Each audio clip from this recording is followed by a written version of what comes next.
माननीय क्षेत्र संघचालक जी, माननीय प्रांत संघचालक जी,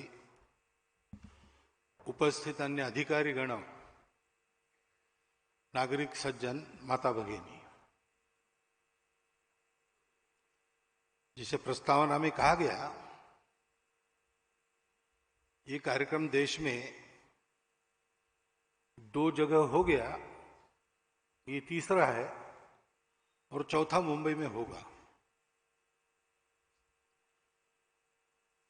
क्योंकि 100 वर्ष के कार्यक्रम का विचार करने जब हम लोग बैठे तो बात ध्यान में आई कि संघ का नाम तो सब जानते हैं, आरएसएस कहने से सारी दुनिया में लोग जानते हैं,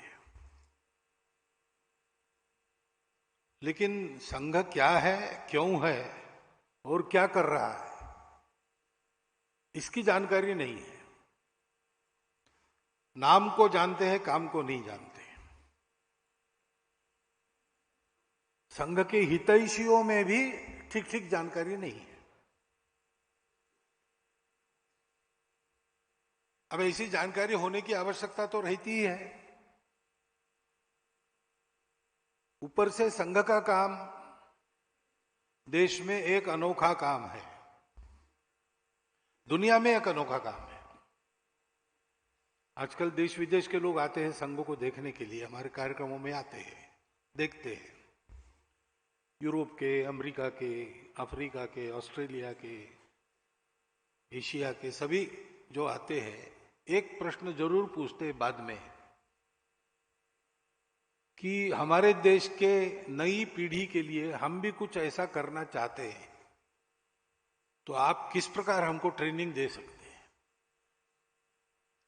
यानी जो संघ जिस पद्धति से चल रहा है वैसी पद्धति उनके भी पास नहीं है। और अपने देश के इतिहास में भी देखेंगे तो भी मुझे लगता नहीं कि तथागत बुद्ध के बाद इस प्रकार का प्रयास और पूरे भारत में एक साथ हुआ है। और इसलिए संघ को जानना है तो जो हमेशा की पद्धति है, अंग्रेजी में कहते हैं फ्रॉम नोन टू अननोन, ऐसा इसको समझ नहीं सकते, क्योंकि इसको जानने के लिए इसकी तुलना का दूसरा कुछ नहीं है।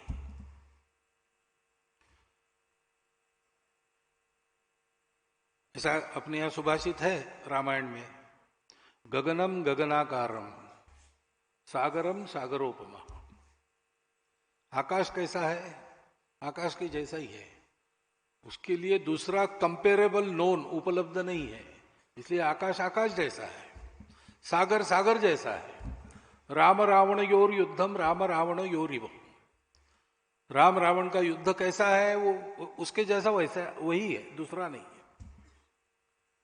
ऐसे संघ के बारे में भी वस्तु स्थिति है कि संघ के जैसा दूसरा संगठन नहीं है, और इसलिए संघ को जानना है तो तुलना करते हैं तो गलतफहमी होती है।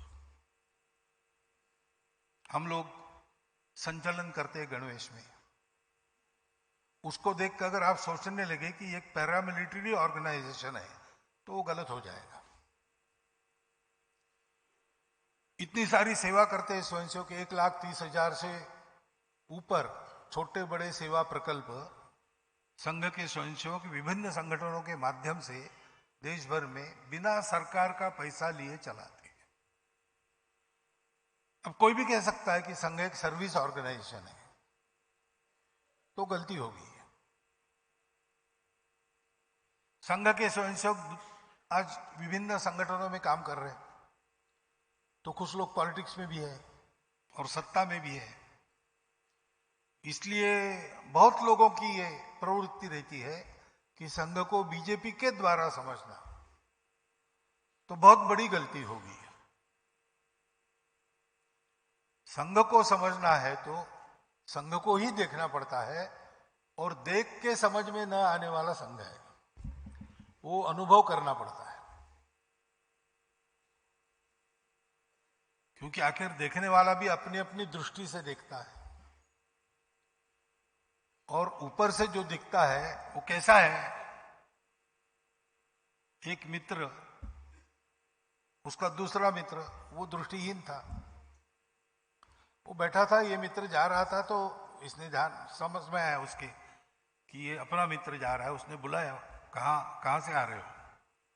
तो मित्र ने कहा कि भोजन के लिए गया था। तो सूरदास ने कहा कि भोजन के लिए क्या खा के आए? उसने कहा पायस खा के आया। तो इसने पूछा पायस क्या होता है भाई? अरे पायस दूध से बनता है ना, सफेद सफेद बनता है। तो उसने कहा दूध तो पिया हूं मैं, लेकिन सफेद क्या होता है? उसने कहा सफेद मालूम नहीं तुमको, बगुले जैसा। तो उसने कहा बगुला क्या होता है? मित्र को लगा कि भोजन करके आए, पायस खा के आए, थोड़ा सोना है, तो इसके प्रश्नों के उत्तर देते बैठे तो क्या होगा। उसने कहा मैं बगुले के आकार से तुमको परिचित कराता हूं, ये मेरा हाथ, तुम हाथ लगा के देख लो। उसने अपना हाथ ऐसा किया और कहा कि इसको हाथ लगा के देख लो। तो सूरदास ने उसको देखा ठीक ऐसा करके, और फिर उसने पूछा कि इतना टेढ़ा पायस तुमने खाया, तुम्हारे गले में नहीं अटका क्या?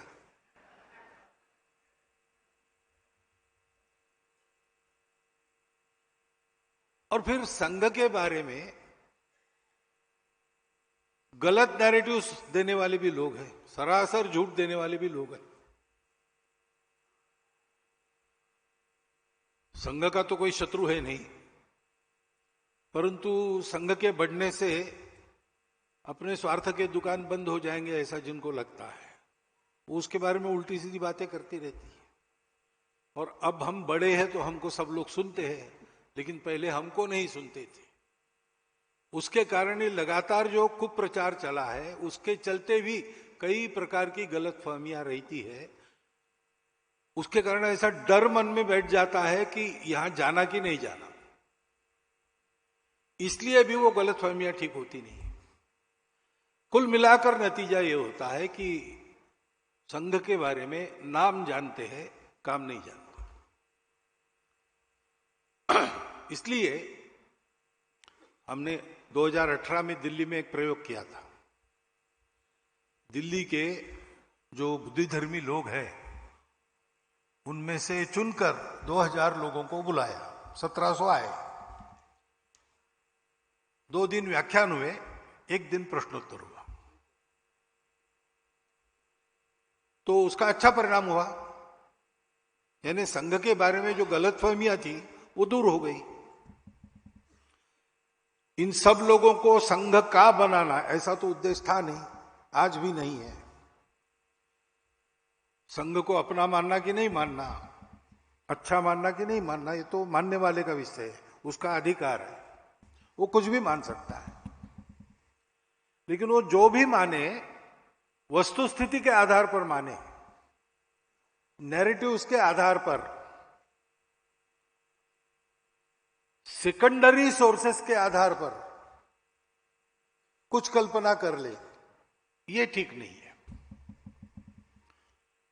तो सबको संघ के बारे में वस्तु स्थिति बताने का काम हो गया। और इसलिए इस बार भी सोचा गया कि पिछले बार एक ही जगह ये कार्यक्रम किया था, अभी और नए लोगों को बुलाएंगे और इस कार्यक्रम को देश के 4 बड़े नगरों में 4 दिशाओं में करेंगे।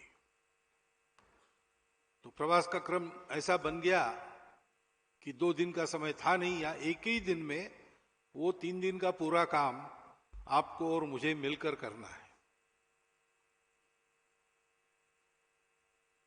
संघ के बारे में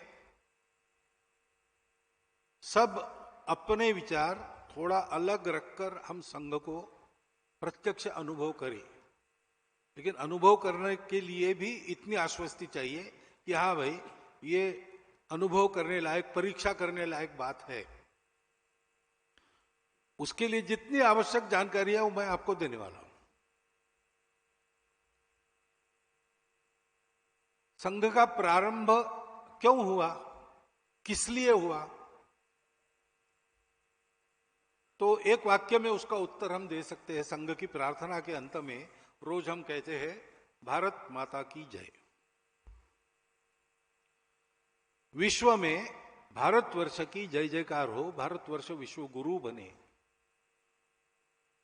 तो भारतवर्ष के समाज में वो शक्ति पैदा हो और उसके कर्तृत्व से भारत ऐसा बने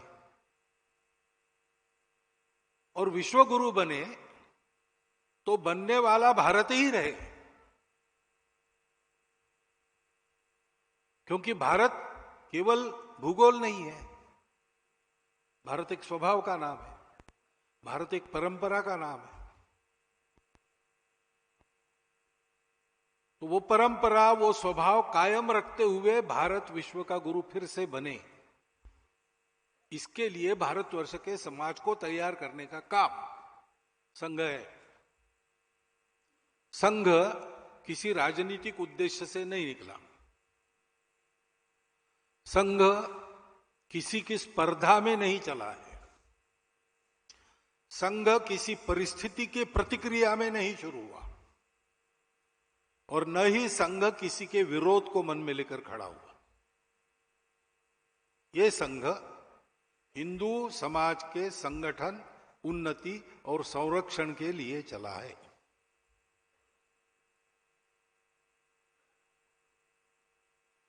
प्रयास बहुत लोगों ने किए।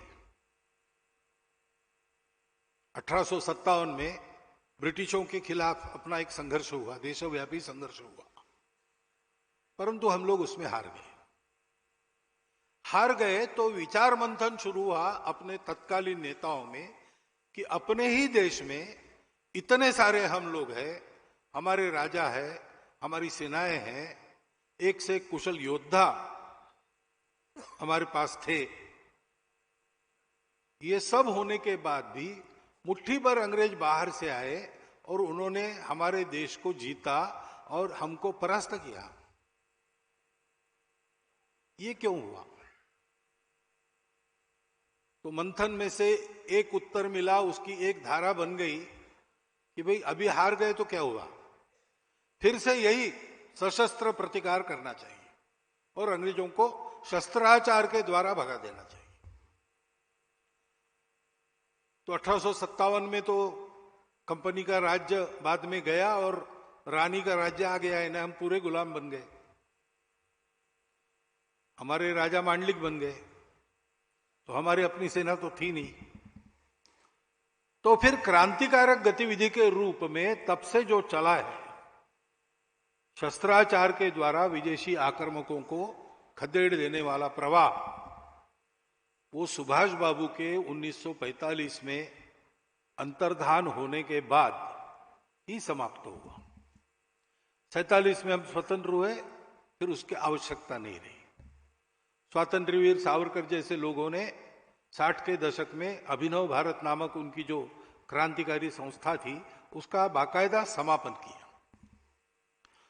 लेकिन इस अल्पावधि में लगभग 90 वर्षों में उस धारा ने हमको ऐसे दैदीप्यमान महापुरुष दिए, ऐसे चरित्र दिए, जिनका कीर्तन करके आज भी हमको जीवन में प्रेरणा मिलती है।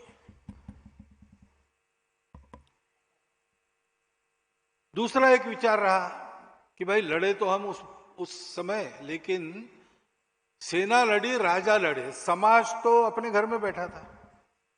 ऐसा नहीं कि समाज स्वतंत्रता के विरुद्ध था, समर्थन तो था, लेकिन इसमें हमको कुछ करना होता है ये उसको पता नहीं, क्योंकि आधुनिक राजनीति की उसको समझ नहीं है।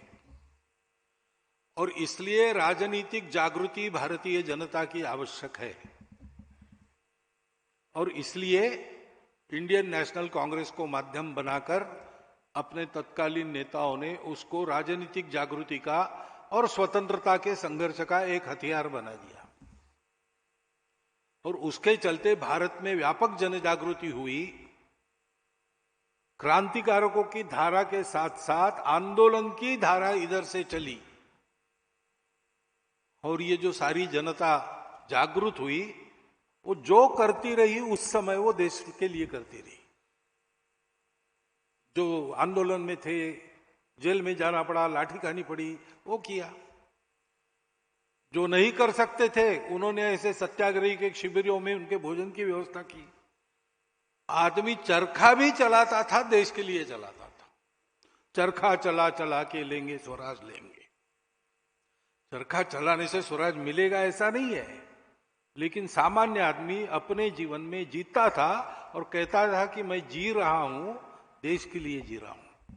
मैं देख रहा हूं मेरा जीना देश के छोटे मोटे काम में आए। सेतु बंधन में बड़े बड़े पत्थर लाने वाले वानर भी रहे, लेकिन एक गिलहरी सा एक रेती का कण में झाड़ू हुआ। इस भावना से समाज जागृत हुआ और इन दोनों प्रयासों का सुपरिणाम हमको स्वतंत्रता मिली। परंतु उसी समय 1857 के बाद एक और धारा चली जो सोचते थे कि अपने समाज का स्तर अंग्रेजी समाज से कम हो गया है, क्योंकि हम रूढ़ी कुरीतियों के शिकार हैं, दकिनियानुसी बातों पर अंधविश्वास रखते हैं, और इसलिए पहले समाज सुधार होना चाहिए, बाद में स्वतंत्रता। अभी स्वतंत्रता पाने लायक हम नहीं है, और इसलिए राजा राम मोहन राय के समय से वो जो धारा चली है समाज सुधार की, आज भी चल रही है। परंतु दुर्भाग्य से क्यों हुआ, क्या हुआ पता नहीं, ये हुआ कि वो एक द्वीप बनकर रह गया समाज के सागर में। हमारे विदर्भ में एक गांव है, वहां 38 जातियां रहती थी। वो जाति भेद भी था, तो एक महात्मा वहां गए, उन्होंने सारा भेद समाप्त करके जाति विरहित गांव ऐसा बनाने का प्रयास किया। 30 वर्ष वहां रहे, वहीं उनकी समाधि हुई। बड़ी श्रद्धा उनके बारे में है, मंदिर के सामने उनकी समाधि, उसकी भी पूजा प्रतिवर्ष होती है, मेला लगता है, ये सब है। परंतु जो 38 जातियां थी वो कायम है। 39वीं जाति एक आ गई जो जाति को नहीं मानती, ऐसा हो गया। अभी क्यों हुआ, क्या हुआ, कैसा हुआ, इसमें जाने में कोई नहीं, हुआ है। उपयुक्त सुधार भी द्वीप बन के रह गए। और एक विचार था उसी समय चला कि हम में ये सारी गिरावट क्यों है, जागृति क्यों नहीं, समाज में सुधार क्यों नहीं। तो हम अपने आप को भूल गए और इसलिए अपनों को भूल गए। अपना इतना बड़ा समाज दरिद्री है, अज्ञानी है, किसी को चिंता नहीं है, क्योंकि अंतर्निहित एकता की बात जो हमारे संस्कृति में चलती आई है, सर्वम खलु इदम ब्रह्मम, घट घट में राम, वो हम भूल गए। अपने मूल को भूल गए, इसलिए अपने मूल की ओर वापस चलो। और दो प्रमुख नाम तो लेने ही पड़ते हैं उस धारा को उल्लेख करने समय। एक है यहां के स्वामी विवेकानंद, दूसरे पंजाब के स्वामी दयानंद महर्षि। स्वतंत्रता के आंदोलन के काल में 1857 के बाद और स्वतंत्र भारत में भी आज तक जो बहुत सारे कार्य चले हैं, उन कार्यों की प्रेरणा कहीं ना कहीं इन दो में से किसी महापुरुष में निहित है। परंतु वो भी धारा, वो भी आज भी चल रही है, अच्छा चल रहा है, परंतु समाज व्यापी नहीं हुआ। संघ के जो संस्थापक थे डॉक्टर, वो इन चारों धाराओं में काम करके कार्यकर्ता के नाते उन कार्यों का प्रत्यक्ष अनुभव ले चुके थे। डॉक्टर हेडगेवार के जीवन में दूसरा उद्देश्य नहीं था, उनको देश का ही काम करना था, क्योंकि जन्मजात देशभक्त थे। चौथी प्राइमरी स्कूल में, चौथी के क्लास में विक्टोरिया रानी का राज्यारोहण समारंभ हुआ, तो अंग्रेजों का साम्राज्य जहां जहां था, भारत में भी था, सर्वत्र हुआ, सरकारी संस्थानों में, स्कूलों में भी हुआ, इनके भी प्राइमरी स्कूल में हुआ। और उस समय मिठाई बांटी गई जैसे बांटते हैं, तो इन्होंने ये मिठाई फेंक दी कचरे में। तो शिक्षकों ने पूछा क्यों फेंकी भाई, बच्चे हो, मिठाई नहीं खाते हो? तो कहा ये तो मिठाई नहीं, जहर है। हमारे राज्य को निकालकर अपना झंडा गाड़ने वाले परकीय लोगों की रानी का राज्यारोहण हमारे लिए शोक दिन है, उत्सव का दिन नहीं है। और उसके उपलक्ष्य में जो मिठाई आई है वो हमारे लिए जहर है। ये बचपन में उनकी प्रवृत्ति थी। तो बचपन से ही अनाथ हो गए। 11 साल की आयु में उनके माता और पिता दोनों एक ही दिन 1 घंटे के अंतर में मर गए। प्लेग चल रहा था नागपुर में, तो बीमार रोगियों की सेवा का काम दोनों करते थे। सेवा करते करते इनको भी प्लेग हो गया। 1 दिन की बीमारी में एक ही दिन 1 घंटे के अंतर में दोनों चले गए। तो बड़ा दरिद्रता में जीवन जीना पड़ा। लेकिन प्रवृत्ति ऐसी होने के कारण स्वाभिमान पूर्वक अपना जीवन जीते हुए पहले 10 में क्लास में अपना स्थान उन्होंने कायम रखा और देश के लिए जो चल रहा था उन सब बातों में वो सक्रिय रहते थे। नागपुर में वंदे मातरम आंदोलन का नागपुर के विद्यालयों में संगठन उन्होंने किया। और जब ये स्कूल के इंस्पेक्टर आए स्कूल में, तो उनका स्वागत वंदे मातरम की घोषणाओं से हुआ। तो अंग्रेज सरकार जागृत हो गई, उनके कान खड़े हो गए। उन्होंने नागपुर के सब विद्यालय बंद कर दिए और पता लगाना शुरू किया कौन है इसके पीछे। नागपुर के उस समय के नामवर बड़े नेता जो थे वो तो थे ही पीछे से, परंतु जिनके हाथों ये काम हुआ वो डॉक्टर एडगेवार और उनकी एक टोली थी। लेकिन उसका पता नहीं लगा। 4 महीने तक स्कूल बंद रहे, छानबीन चलती रही, पता कुछ नहीं लगा। तो फिर एक नॉमिनल अपोलॉजी के साथ विद्यालय शुरू करना ऐसा शुरू हुआ कि बच्चे आएंगे, गेट पर हेडमास्टर खड़े रहेंगे, अंदर आते हुए प्रत्येक बच्चे को पूछेंगे गलती हुई ना, मुंडी हिलाना, मुंडी हिलाया तो प्रवेश। स्कूल शुरू हो गए। लेकिन 2 लोगों ने इतना भी करने से इनकार कर दिया। उसमें एक डॉक्टर एडगेवार थे। स्वप्न में भी हम हमारे माता को वंदन करना, वंदे मातरम करना ये गलत है ऐसा कह नहीं सकते, तो हम माफी कैसे मांगेंगे? हम विचार ही नहीं कर सकते मुंडी हिलाने का। तो रस्टिकेट हो गए। ऐसे विद्यार्थियों के लिए उस समय राष्ट्रीय विद्यालय रहते थे, वहां पर उन्होंने प्रवेश लिया। उसको भी अंग्रेजों ने बंद कर दिया। तो निजी तौर पर परीक्षा में बैठे और फर्स्ट क्लास में पास हो गए। इसलिए नागपुर के नेता ने सोचा कि ये बड़ा होनहार बालक है, संघर्षशील है, कष्ट सहन करने की आदत है और सबसे अधिक बात इन्हें प्रामाणिक है। इसको कलकत्ता डॉक्टरी पढ़ने के लिए भेजेंगे। तो उन्होंने चंदा करके, थोड़ी सी व्यवस्था करके डॉक्टर साहब को यहां कलकत्ते में नेशनल मेडिकल कॉलेज में प्रवेश दिलवा दिया।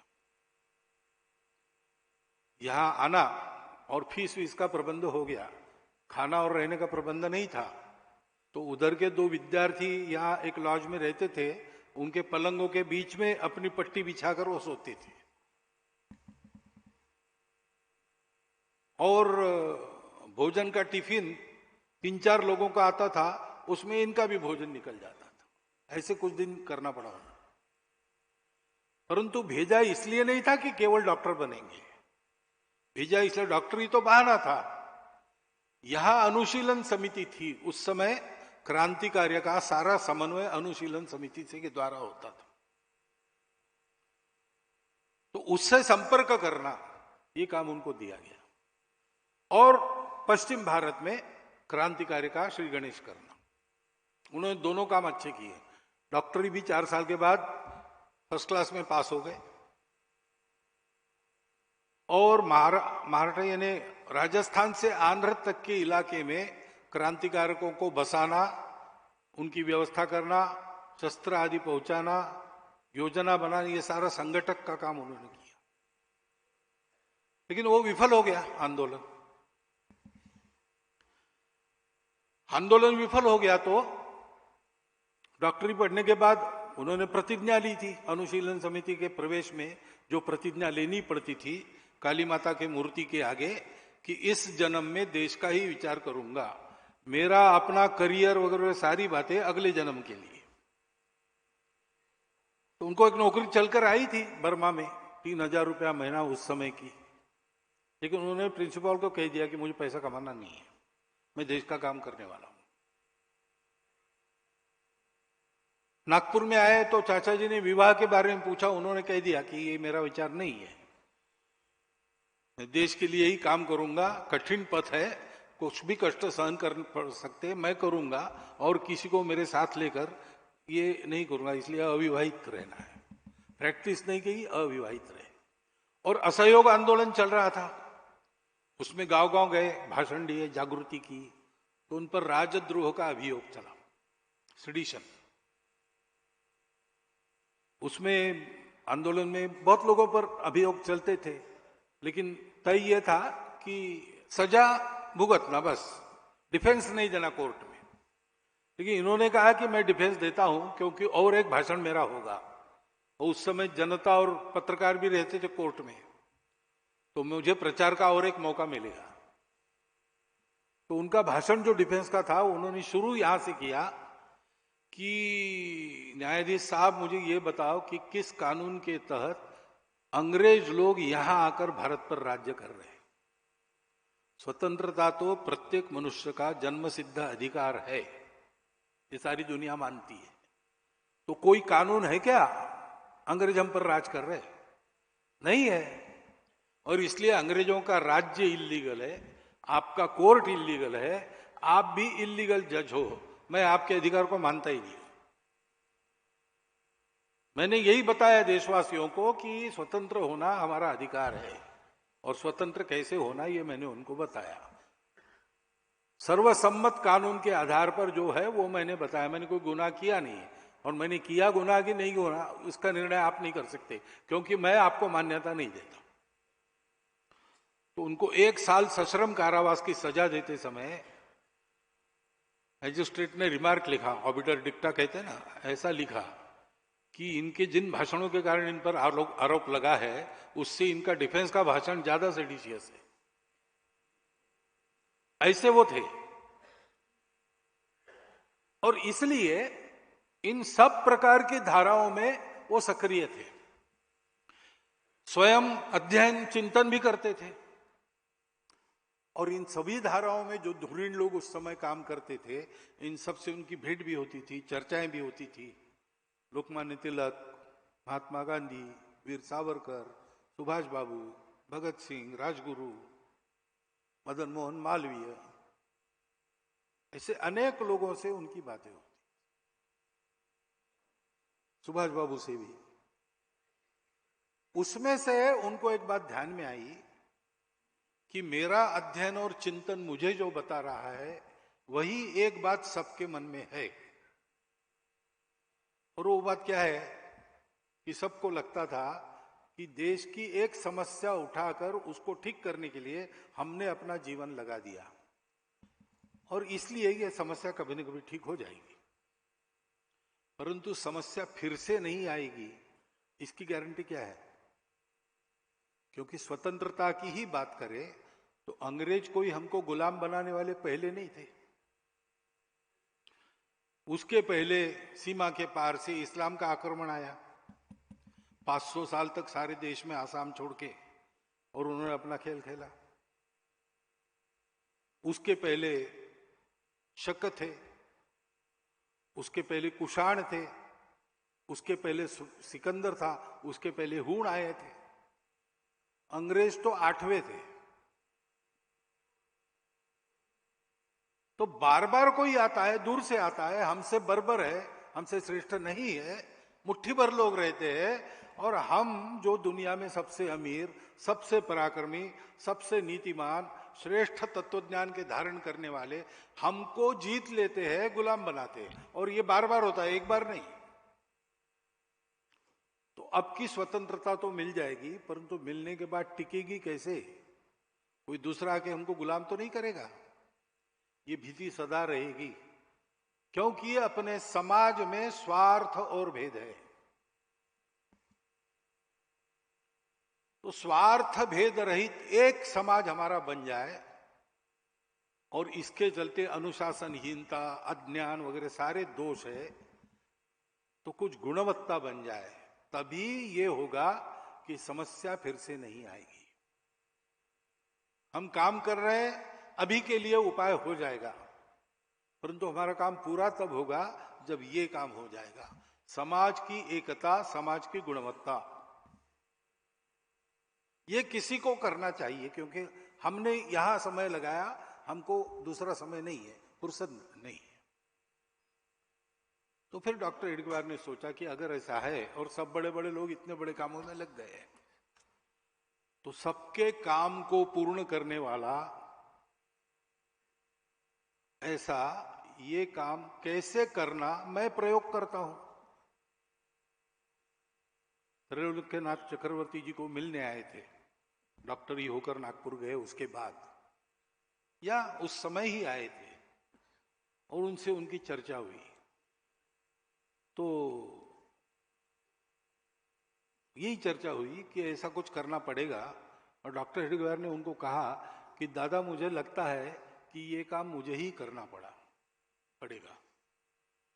इसे 10 साल उन्होंने प्रयोग किए, और फिर 1925 के विजयादशमी में राष्ट्रीय स्वयंसेवक संघ की स्थापना की घोषणा की। मैं ये इसलिए बता रहा हूं कि जो पहले मैंने कहा, संघ कंपटीशन नहीं है, संघ रिएक्शन नहीं है, संघ अपोजिशन नहीं है, संघ अचीवमेंट के लिए भी काम नहीं करता। Sangh has come to fulfil, not to destroy. ये बात पहले समझ लेनी पड़ेगी, क्योंकि आज कोई भी सार्वजनिक काम चलता है तो लोग पहले सोचते कि क्यों कर रहा है,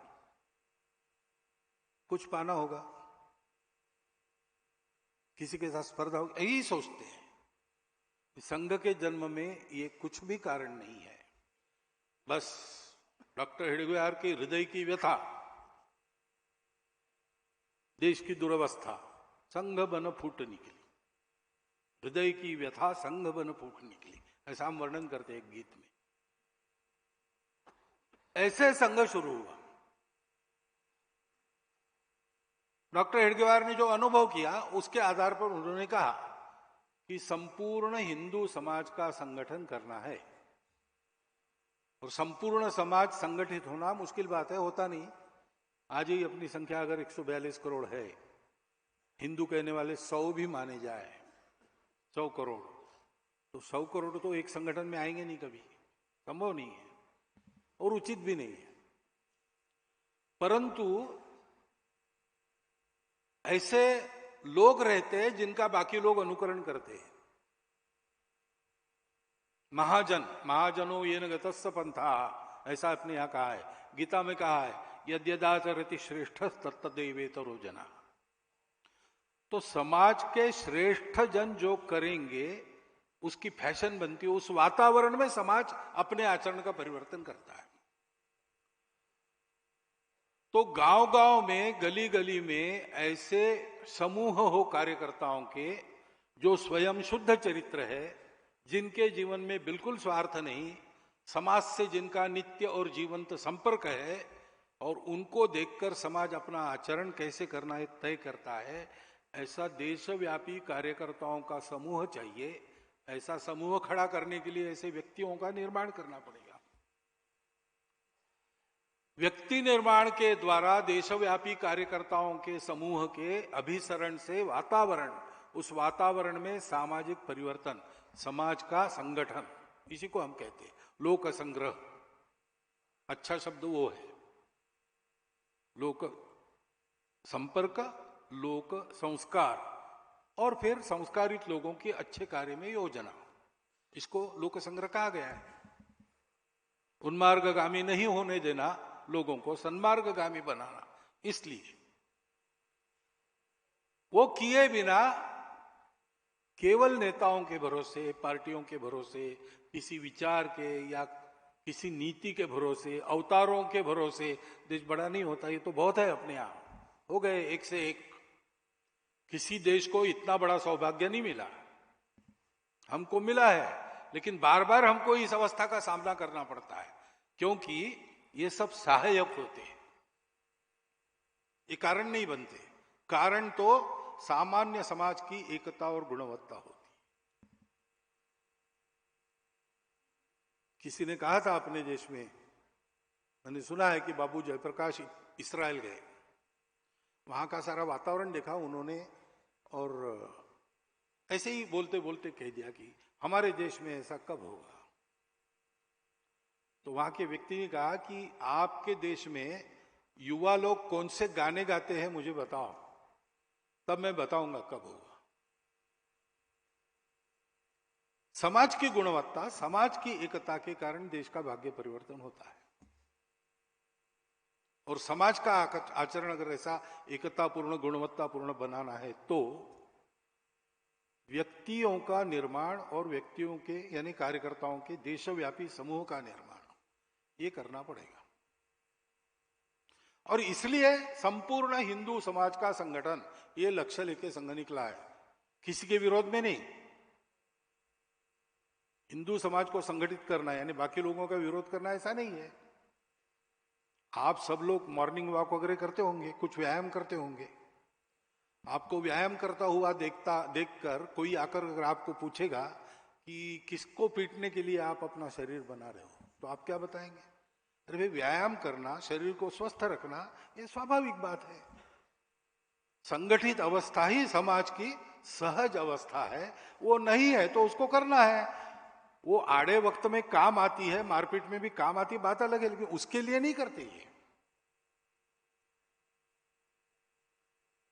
ऐसे हिंदू समाज का संगठन क्यों?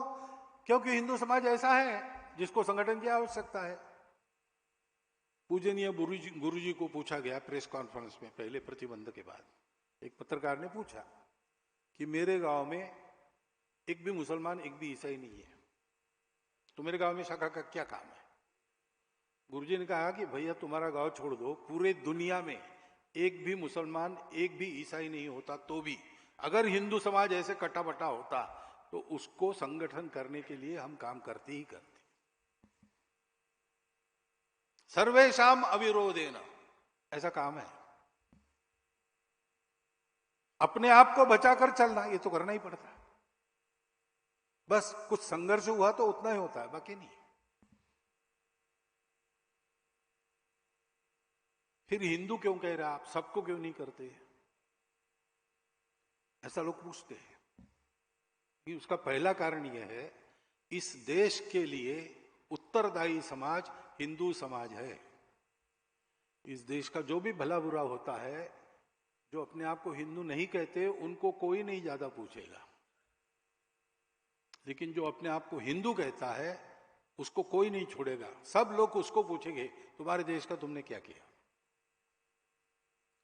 क्योंकि ये हिंदुओं का देश है परंपरा से। देश कोई आज का नहीं है, ये सनातन काल से चलता हुआ देश है। भारत नाम बड़ा पुराना है, आज का नहीं है। अंग्रेजों के आने के बाद हम एक राष्ट्र बने, ये गलत बात है। 1940 तक इसको कोई नहीं मानता था, सब लोग मानते थे भारत सनातन कालों से चलने वाला, सनातन काल से चलता आया हुआ राष्ट्र है, एक राष्ट्र है। योगी अरविंद ने तो कहा ही है उत्तरपाड़ा के भाषण में। लेकिन रजनी पामे दत्ता, कम्युनिस्ट पार्टी के फाउंडर मेंबर जो थे, उन्होंने 1932 में पुस्तक लिखी। 1972 में उसको रिवाइज किया गया। आज भी ये बात उसमें लिखी हुई मिलती है। उन्होंने अंग्रेजों को कहा कि आपको लगता है कि आपके आने के कारण हमको ये डेमोक्रेसी वगैरह सारी चीजें मिली, ये आपकी गलत बात है। आप नहीं होते तो भी हमारे वेदों के भरोसे हम ये सब कर लेते। अब ये हमारे वेद कब से है भाई? सबसे प्राचीन साहित्य है दुनिया का, हमारा देश तब से है। तब से इस देश की एक विशेषता को देखकर इसको भारत कहा गया है। ये सब लोग ज्ञान साधना में और प्रकाश की साधना में रत रहते हैं। तमसो मां ज्योतिर्गमय, इस प्रयास में ये सब लोग रहते हैं और इसलिए ये भारत है। और दूसरी बात है कि केवल इस देश के लोग हैं जो सभी विविधताओं को स्वीकार करते हैं, उसका सम्मान करते हैं, रास्तों को लेकर झगड़ा नहीं करते कभी भी। कहते हैं कि सब रास्ते एक ही जगह मिलेंगे, रुचीनाम वैचित्र्यात रुजुकुटिल नाना पथयुताम नृणाम एको गम्यस्त्वमसि प्रण पैसा मरना वही। रुचि प्रकृति के कारण टेढ़े मेढ़े सीधे साधे अनेक प्रकार के रास्ते होते हैं, लेकिन मनुष्यों को भगवान की ओर ही जाना है। जैसे कहीं पर पड़ेगा पानी तो जाएगा सागर में। इस बात के चलते सभी विविधताओं को सत्य मानने वाला, स्वीकार करने वाला, आदर करने वाला और ये कहने वाला कि अपनी अपनी श्रद्धा पर पक्के रहो, दूसरों की श्रद्धाओं का सम्मान करो, भद्र व्यवहार आपस में करके मिलकर चलो, संगच्छध्वम संवदध्वम संवो मनावसी जानता। ये जिसकी विशेषता है वो भारत देश है। ये दोनों विशेषताएं इस देश में चलती आई, इस देश के अच्छे दिनों में भी और बुरे दिनों में भी। यहां के लोगों ने इसको नहीं छोड़ा, अभी तक उसको संभाल कर लाया है, क्योंकि कभी कभी दुनिया को आवश्यकता पड़ती तब इसी देश से उनको ये सारा पाते मिलता है। ये किसने किया है? परंपरा से जिसने ये किया है उसको हिंदू नाम है। हिंदू नाम किसी पूजा का नाम है क्या? किसी एक खान पान रीति रिवाज का नाम है क्या? एक भाषा एक भूषा इसका नाम है क्या? ऐसा नहीं है। हिंदू वास्तव में नाम भी नहीं है, हिंदू एक विशेषण है, एडजेक्टिव है। हम उसका नाम जैसा आजकल उपयोग करते हैं, ये हमारी गलती है। इस स्वभाव के जो लोग हैं उनकी पूजा कोई भी हो, स्वदेशी हो या विदेशी हो, उनकी भाषा कोई भी हो, स्वदेशी हो या विदेशी हो, उनके खान पान रीति रिवाज सब कुछ अलग अलग होने के बाद भी ये अगर मानते हैं तो वो हिंदू संस्कृति के अंदर, हिंदू धर्म के अंदर चल रहे। फिर से धर्म यानी रिलीजन नहीं, संस्कृति यानी कल्चर नहीं, ये अपने शब्द है, अपनी परंपरा के शब्द है। उसके अर्थों के बारे में आज मैं नहीं बोलूंगा, आप लोग अध्ययन कर सकते हैं। सर्व समावेशक, सबको, सबका कल्याण चाहने वाला, सारी पृथ्वी को कुटुंब मानने वाला, विश्व एक घर बनकर रहे ऐसी कल्पना करने वाला, इस देश का ये विरासतदार है, वो हिंदू है। वो इस देश से क्यों जुड़ा है? क्योंकि इस देश के कारण ही हम ऐसे बने। अपनी मातृभूमि सुजल सुफल मलय ये शीतल थी, उस समय जनसंख्या भी कम थी, इसलिए स्ट्रगल फॉर एग्जिस्टेंस वगैरह हमारे यहां नहीं हुआ। सब खा सकते थे, सब मेहनत करते थे, खाते थे, भरपूर था। और उस समय तो पहाड़ और सागर लांग के कौन देश में आएगा? बाहर से कोई आ नहीं सकता था। इक्के दुक्के आ गए तो उनको हम बसा लेते थे। अरे हमारी देवी देवता अलग है तो हमारे पहले से 33 करोड़ है। हमारी भाषा अलग है, हमारी पहले से भाषाएं अनेक है। और इसलिए ना हमको बाहर लड़ने की जरूरत पड़ी, अंदर लड़ने की जरूरत पड़ी। और हमको फुर्सत भी मिली। उस फुर्सत का उपयोग हमने सुख का निदान खोजने के लिए किया।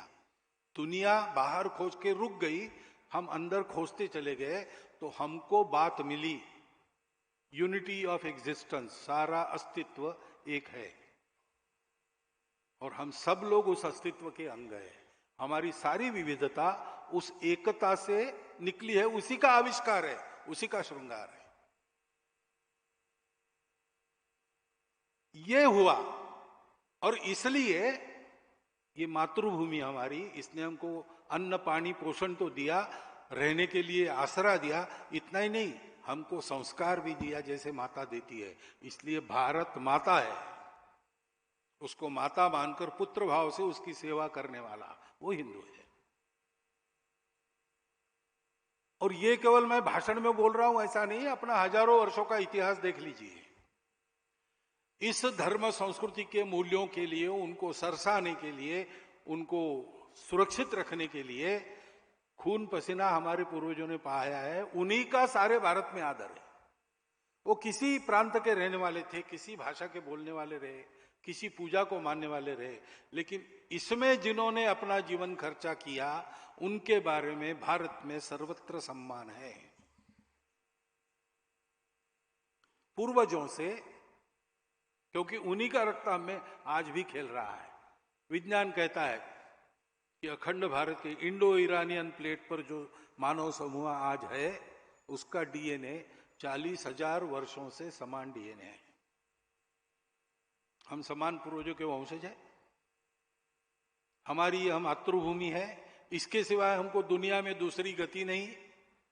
भावनिक विचार कीजिए या वास्तविक विचार कीजिए, भारत की प्रतिष्ठा दुनिया में हमारी प्रतिष्ठा है, भारत की सुरक्षा दुनिया में हमारी सुरक्षा है। व्यावहारिक बात है बिल्कुल। और ये विश्व धर्म, विश्ववारा संस्कृति, जिसको आज हिंदू धर्म, हिंदू संस्कृति कहा जाता है, वास्तव में जो मानव धर्म और मानव संस्कृति है उसको सारी दुनिया को समय पर देने के लिए ये एक उद्देश्य मन के पीछे रखकर कुछ बोल सकते हैं, कुछ बोलते हैं, कुछ जानते हैं, कुछ अबोध है, लेकिन सबके मन के अंदर ये बात छुपी है। किसी को भी पूछिए भारतवर्ष में जीना क्यों है, वो तो बताएगा भी जीते जीते भगवान मिल जाए, जन्म जन्म का चक्कर समाप्त हो जाए। अरे भाई वो ठीक है, मरने के बाद होगा, लेकिन जीवन भाई देखो, साईं इतना दीजिए जामे कुटुंब समाए, मैं भी भूखा ना रहूं, साधु भी भूखा ना जाए। सारे भारतवर्ष में सब लोग बोले, करते होंगे नहीं करते होंगे आज, लेकिन मान्यता अभी भी नीचे से ऊपर, गरीबों से अमीरों तक, किसी भी जाति में, प्रांत में, कहीं भी जाइए, यही है। और इसलिए ये हिंदू राष्ट्रीयता है, ये हमारा हिंदू राष्ट्र है। इस दृष्टि से देखेंगे तो भारतवर्ष में आज कौन हिंदू नहीं है? भारतवर्ष में सब हिंदू है। बस कुछ हिंदू है जो कहते हैं हाँ गर्व से कहो हम हिंदू है, कुछ हिंदू है जो कहते हैं भाई गर्व क्या करना, हिंदू तो हम है और रहेंगे। कुछ हिंदू कहते भाई हिंदू हम है लेकिन पूछो मत, और मैं जोर से नहीं बोलूंगा, तुमको प्राइवेटली बताऊंगा हूं करके।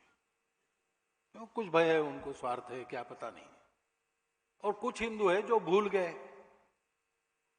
अब धीरे धीरे उन्होंने याद करना शुरू किया है, लेकिन वो याद न करे, उनको भूल पड़े उसकी, इसके भी प्रयास हो रहे हैं। भारत को बड़ा करना यानी इन बातों का बड़ा होना है। यह विश्व धर्म फिर से विश्वव्यापी हो जाए, ये विश्ववारा संस्कृति सबके आचरण में आए, दुनिया को चाहिए। आज दुनिया इन बातों के लिए तरस रही है, देगा भारत ही, ये सबको पता है। भारत को उसके लिए तैयार होना है, और भारत को तैयार होना है तो ये सब काम करने पड़ेंगे। ये सारा विचार जो मैंने बताया कोई संघ ने थोड़ी सोचा है, ये अपना सनातन विचार है, चलता आया है, सब ने उसका बखान किया है, सब ने भारत की इस एकता को इस प्रकार से ही माना है। आप किसी भी अपने नेता का वक्तव्य, पुस्तक देख लीजिए, पुराने गांधी जी का हिंद स्वराज देख लीजिए, सुभाष बाबू का तरुणेर प्रश्न देख लीजिए, सब लोगों ने कहा है।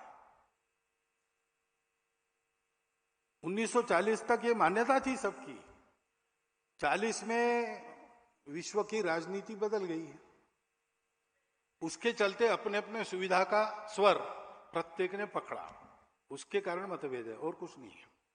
और अब विस्मृति हो गई हम क्या थे, परंतु यह सत्य है, इस सत्य को लेकर संघ चल रहा है, इसमें कोई समझौता नहीं है।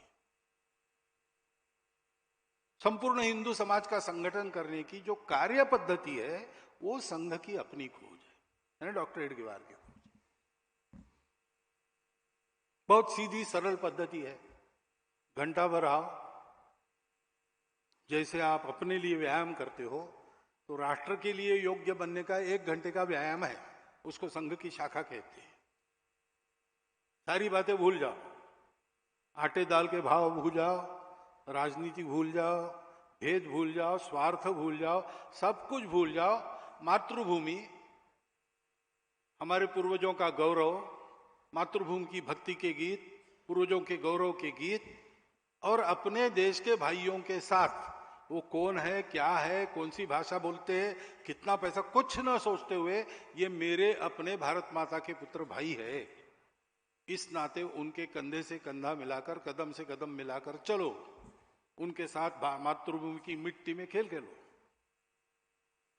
1 घंटा सब भूल के देश का चिंतन, देशवासियों का चिंतन, ये करने का ट्रेनिंग लो। ये करते समय सबको साथ लेकर चलना, सबके साथ चलना, इसका स्वभाव बनाओ।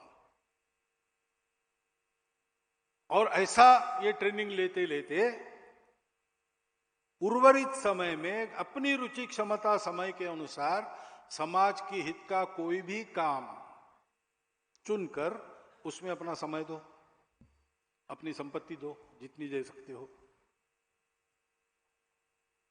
तन मन धन पूर्वक इसमें लग जाओ और प्रामाणिकता से लग जाओ। किसी को दिखाने के लिए नहीं करना है, स्कोर कार्ड पर स्कोर बढ़ाने के लिए करना है। ये मेरा कर्तव्य है, मैं इस राष्ट्र का पुत्र हूं, राष्ट्रीय हूं, भारत माता का संतान हूं, मेरे अपने लोग हैं, मेरा अपना समाज है इतना बड़ा, उसको ठीक करना मेरा काम है। जैसे मेरे घर को ठीक रखना मेरा काम है, इसे ये भी मेरा काम है। इसको ठीक रखूंगा तो घर भी ठीक रहेगा, मैं भी ठीक रहूंगा। घर और मैं ठीक रहेंगे, लेकिन ये बिगड़ गया तो सब कुछ मटिया मिट हो जाएगा। इसका अनुभव हम लेते हैं। ये करना है 1 घंटा व्यायाम, उसके बाद ही तो कर रहे, धीरे धीरे बढ़ रहा है। पहले समझ में नहीं आता था लोगों को इससे क्या होगा, अब समझ में आ रहा है। तब जो लोग कहते थे कि इनको छोड़ने वाला नहीं, हवा में डंडे घुमाते हैं, बेकार, इनको ध्यान मत दो। आज वो लोग कहते रहे सावधान रहो इनसे, छोटा भी बालक आ गया, नहीं नहीं नहीं, क्या, अरे आगे बहुत बड़ा हो जाता है।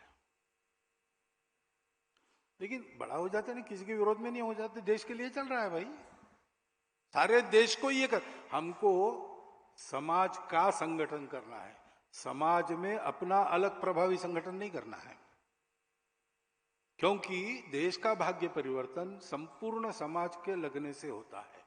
जैसे नेता नारा नीति पार्टी अवतार विचार महापुरुष काम नहीं करते, सहायक होते हैं, वैसे संघ जैसा संगठन भी वो कारण नहीं होता, वो सहायक होता है। कारण तो पूरे समाज की एकता और गुणवत्ता होती है, उसको बांधने का काम ये संघ का काम है, और कोई संघ का काम नहीं है। स्वयंसेवक बहुत काम करते हैं, सेवा कर रहे हैं, वो उनके काम है। संघ ने तो पहले से तय किया कि हम यही एक काम करेंगे, क्योंकि बड़ा समय खाने वाला और बहुत उस पर केंद्रित होकर करने वाला काम है। वहां कोई दुविधा नहीं चलती, 10 काम नहीं चलते, इसी पर केंद्रित होना पड़ता है। और इसलिए संघ ने कहा कि संपूर्ण हिंदू समाज को संगठित करना छोड़कर हम कोई काम करेंगे नहीं, और वो काम हमारा होने के बाद हमको दूसरा कोई काम करना नहीं, क्योंकि तब किसी संगठन की आवश्यकता नहीं रहेगी, संगठित समाज अपना काम कर लेगा। लोगों ने पूछा फिर कैसे होगा, संघ कुछ नहीं करेगा, फिर बाकी सब होगा। कैसे होगा भाई, स्वयंसेवक कुछ नहीं छोड़ेगा। तो संघ से तैयार हुए स्वयंसेवक जब संख्या बढ़ी, तब वो सोचने लगे समाज में कहां आवश्यकता है वहां काम करेंगे। जैसा उनको लगा वैसे गए, अपने मन से गए, वहां उन्होंने काम खड़े किए, अथवा पहले से चल रहे थे अच्छे काम, उसमें शामिल हो गए। चल पड़े ये काम तो उनको सहायता की आवश्यकता हुई, तो सहायता संघ ने की, आज भी करता है और सबको करता है।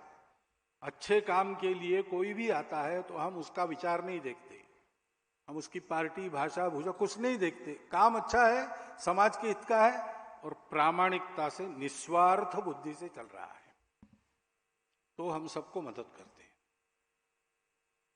मैं अनेक उदाहरण बोल सकता हूं, लेकिन बताना ठीक नहीं है। एक तो अपनी जाहिरात भी करनी नहीं है, और शायद कठिनाई होगी किसी को, लेकिन सबको मदद करते। अच्छे काम में निस्वार्थ बुद्धि से किया जाता है। अच्छा काम करो और बाद में टिकट मांगो, ऐसा नहीं। ऐसा हम चलते हैं, ऐसा संघ चल रहा है। 100 साल चला है, आसानी से नहीं चला है, बहुत कष्ट हुए, क्योंकि पहले तो डॉक्टर हेडगेवार अकेले ही थे जो ऐसा सोचते थे। तो ये 1 से दशलक्ष होकर कोटियों को है बुलाते, ये अवस्था कैसे आई और इस अवस्था को पाने के बाद अब आगे हमारा क्या विचार है, इसके बारे में जानकारी मैं अगले वक्तव्य में दूंगा।